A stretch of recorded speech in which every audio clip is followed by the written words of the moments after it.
Hej, zdravím ťa, tu je Milan Marko z forexstrategie.sk a v tomto krátkom videu by som ti rád ukázal gap trading alebo gap alebo medzera gapy, ako sa to obchoduje, kde to vzniká a ukázal ti pár mojich obchodov, ktoré som si zadával. Ako vidíš, mal som celkom peknú sériu minulý týždeň.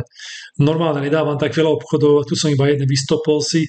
To ti chcem iba ukázať tento obchod, že vlastne, keď si dá veľké stop lossy, tak to vyskočím už oveľa skorej z tých obchodov. Takže poďme na ten gap sa pozrieť hneď. To bolo teraz čo to bol, aký deň? To bola nedeľa. Tuto máme. To bol vlastne minulý týždeň, ale som to zabudol, som chcel robiť video. Áno, presne, tu je to. Takže pozri sa, tu vidíš, že som mal len minusový obchod, to už bolo dávno, pred 10 dňami, takže to už mám niekde tam moje obchody. Takže tu vidíš, tu predtým som mal nejaké plusy, ale vidíš sa tu, že tu som zadal hneď zarýchlo, že sa gap zavrie, spravil mi hneď mínus. Pozri, ako sa správne potom obchoduje. Ty si musíš hneď dať tu na líniu, že od ktorej línie išiel hore a líniu, kde sa ten gap vlastne, kde je vlastne tá medzera. Tuto je veľmi, že to pekne vidieť, že tá medzera je 1,07 euro-dolár. Potom ten trh ide hore celý pondelok a potom v útorok čakáš, to môže byť aj v stredu, v najbližších pár dní, sa stane nejaký pimbár alebo nejaký znak, nejaké znamenie alebo nejaký indikátor príde toho, že ten gap sa ide zatvárať a to sa zastalo práve tu na. A prečo? Pretože tuto mali veľa ľudí nastavených zase svoje stop lossy, dávali ho tu na, to ich vystoplo a už tu na začali ísť dole a tu sa začal dávať na zatvorenie gapu. Ale teraz, čo ti chcem povedať, čo sa možno nikdy netočítaš v literatúre na internete, že ten gap treba dávať nie v takéto situácii na zatvorenie až tu na dolu, ale dávať ho treba niekde, napríklad tu na otvoríš obchod, tu na dáš stop loss, ale tu na hore a take profit dáš na tú hodnotu, odkiaľ sa odrazil. Vidíš, a ja to tu mám, tu na som spravil pekný profit, až tu na som ho dal dole.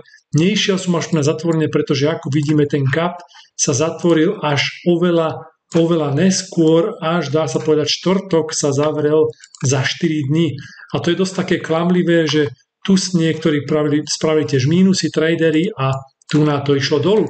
Teraz ďalej sa dalo pekne obchodovať, ako vidíš, mám tu pekných pár plusových obchodov, pretože tu na som, ako vždy ja hovorím, že keď sa rozbehne trend na jedným smerom a chceš vedieť potvrdenie, či je to trend alebo nie, to znamená, že v momente, keď nejde okamžite naspäť, že to není pík alebo nejaký pin-bar, tak vidíš, že ten trend alebo tento momentum toho trhu bude pokračovať a preto som zadal veľmi krátko 160 alebo 16 bodov a stop loss som dal hore na touto sviečkou. Pekný profit. Tu keď som videl, že zase bude pokračovať, ešte sa prakticky nestalo zotavenie, som tu tiež zadal veľmi krátky obchod, iba 55 bodov, lebo to bolo už neskoro v noci a dal som stop loss 270, ale ten stop loss bol naozaj veľmi, veľmi symbolický, pretože už keby to išlo proti mne, zatváral by som to niekde v tomto bode.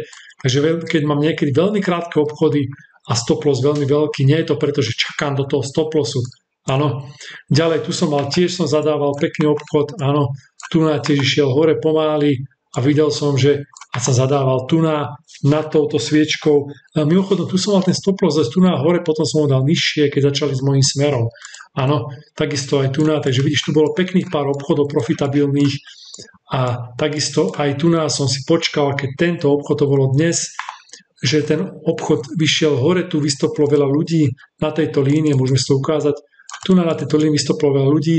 A čo sa stalo? Ešte niektorí tu mali stop lossy obchodníci. Ja som si dal svoj stop loss a na túto líniu, ako vidíš, a take profit niečo nad 1,07 a tu išiel opäť hore. Teraz by sa tiež dalo pekne teoreticky dávať na buy, ale už tu máme po 6. večeru, takže nemá význam. Toľko asi k tomu gap tradingu. Ak máš akékoľvek otázky, napíš mi do komentárov a samozrejme, ak máš záujem o privátny coaching, aj preto som mal veľa obchodov tento týždeň, lebo som mal coachingy, ktoré ponúkam 100 eur za hodinu, je to perfektná cena oproti ostatným a naozaj sa ti to môže len zlepšiť tvoje obchodovanie. Takže prajem ti úspešné ďalšie obchodovanie v tomto týždni. Tu je Milan.